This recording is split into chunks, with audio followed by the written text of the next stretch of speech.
Hi, my name is Dr. Susan Janssens, and today I want to share some research that I've been doing at the University of Aberdeen, where I work with engineering mesenchymal stem cells for gain of function of their extracellular vesicles. So, what are mesenchymal stem cells? They're multipotent stem cells that can differentiate into various cell types, from osteoblasts to chondrocytes and adipocytes. They can be collected from bone marrow, adipose tissue, and birth tissue. I've chosen to work with them from the perspective of a clinical setting, the ease and convenience and availability of these cells in clinical practice. So I wanted to basically explore mesenchymal stem cells as a factory for biological therapies. They have this innate regenerative potential, and they also have been found to be immunomodulatory. They can be engineered, and I believe that they can be leveraged for personalized regenerative therapies for specific targeted therapeutic applications. So I wanted to choose the extracellular vesicles over the cells for safety reasons, in the sense of if we deliver IV mesenchymal stem cells, there's no risk that, there's a risk that they can transform into a cell that we don't want. That risk is eliminated if we use their extracellular vesicles, which have also been shown to have similar regenerative mechanisms. So they are also immunomodulatory, they're anti-inflammatory, they can enhance blood vessel formation, they can reduce fibrosis, they can reduce cell death, they can cross the blood-brain barrier, and they can home to areas of inflammation. So early on in my research, I explored numerous methods of engineering stem cells. So I did lentivirus, I did AAV, two different kinds, and I also did cell-penetrating peptides.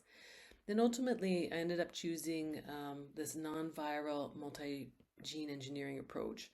So I use a lipid nanoparticle called ScreenFectA Plus and a PiggyBac transposon system, which has a really large cargo space of 30,000 base pairs. So that gave me a lot of freedom to insert multiple genes, including selection factors like puromycin. And so it's very customizable, and it's pretty easy to work with in designing. The PiggyBac dual plasmid system has a transposon, which is basically carries the payload, and a helper plasmid, which helps to insert the genetic material into the genome. It is a permanent integration, and it also can be reversed. So I ended up choosing hTERT and PGC1 alpha and beta as my genes of interest, GOI, furtherwise known.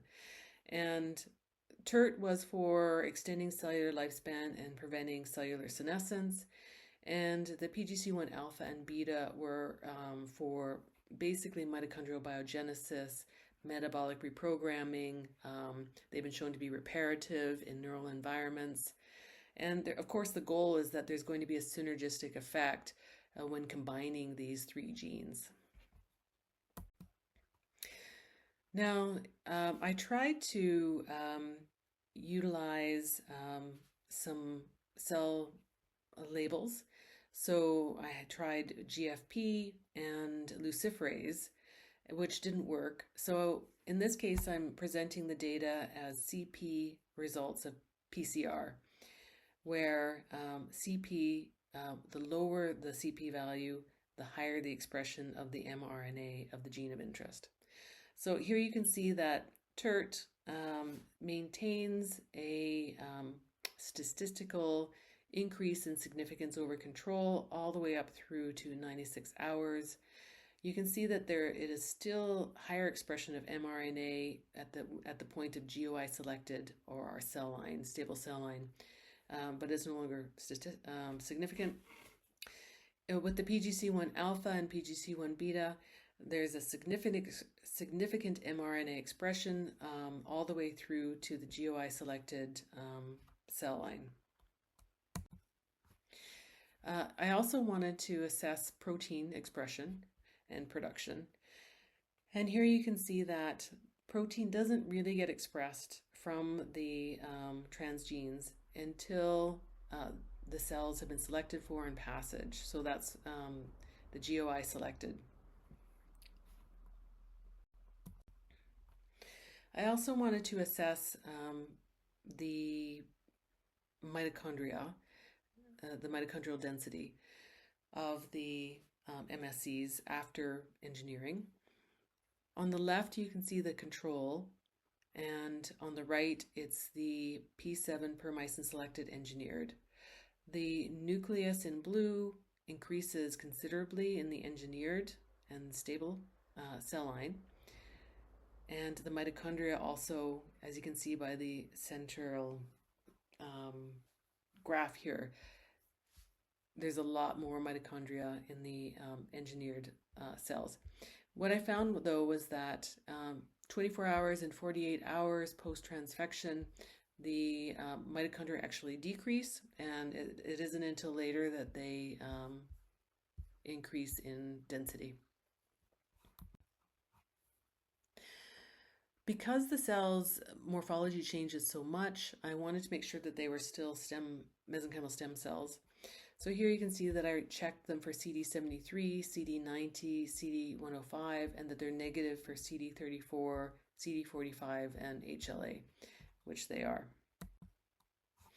I also wanted to make sure that they are still plastic and maintain their ability to differentiate. I didn't choose all three lineages. However, they were able to change into osteogenic and adipogenic cells. These are still precursors because it's only day 12, but you can see that they do have the capability to transform. Next, my area of interest as a doctor is longevity and healthy aging and preventative medicine. And so the models that we developed to determine the effectiveness of these extracellular vesicles or this biological medicine were senescent neurological cell models. So I'm sure everyone's familiar with cellular senescence. So in this case, zombie cells are cells that are no longer proliferating. They're still metabolically active, and they release cytokines and chemokines that are generally very detrimental to both the organism and the cells around them. Senescence is commonly known to be induced by replicative or age, replicative senescence or age. And stress-induced premature senescence can also be triggered by a number of factors.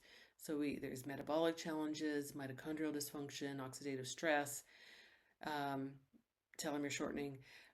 In this case, we've chosen DNA damage, and in the models, a number of biomarkers were assessed, but in the EV quantification or assessment, we only used P21. So you can see here, we've used a neural progenitor cell NPC model and a human microglial cell line HMC3 model. And the DNA damage was induced by doxorubicin. And here is the neural progenitor cell senescent model. So on the left, you can see images of P21 with the nucleus in DAPI and P16 with the nucleus in, again in DAPI. You can see that there is a statistical increase in P21 and P16 in this cell model. So here is another image of the P21 versus P16 untreated versus dox treated. Both of them are in green. You can see that in the bottom left that the green is considerably brighter in the dox treated cells, indicating that they're moving into or are in senescence. So here we're testing 3 different fractions of extracellular vesicles.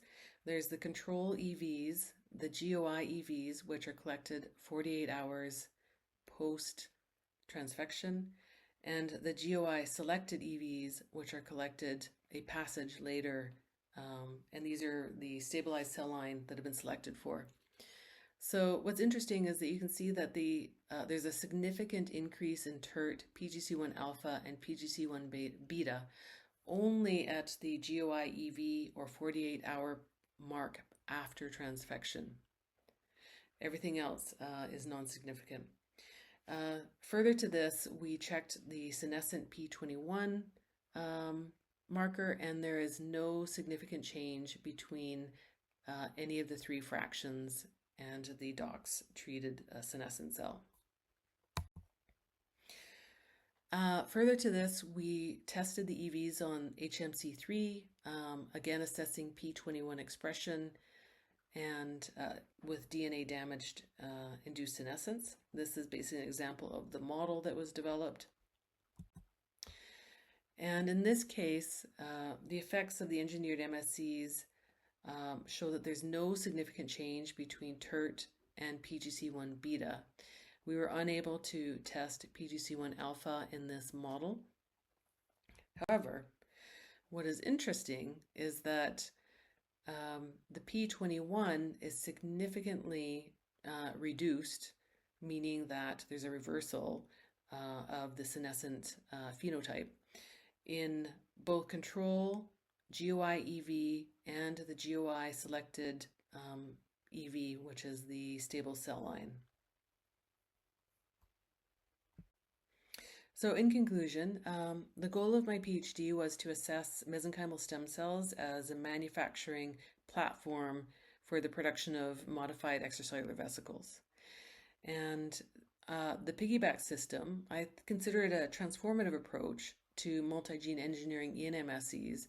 It's user-friendly, it's viral-free, it's easily scalable, and it's quite inexpensive.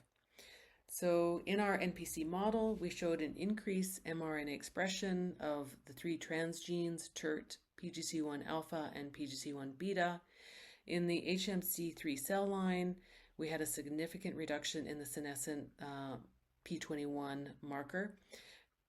However, there was no significant change between the transgenes hTERT, PGC1 alpha, and PGC1 beta. Further research is required to assess the true potential of this platform, and I hope that the scientific community will take it and expand on this research. So I thank everyone for your time. And I also thank the University of Aberdeen, my supervisors, Professor Bettina Platt and Dr. Unshe Kang, and my work colleague Nisha Vinci Jose for all the effort and labor put into the senescent models, and of course, without the insight and vision and funding of the AIR group. So my profound thanks to everyone. Bye-bye.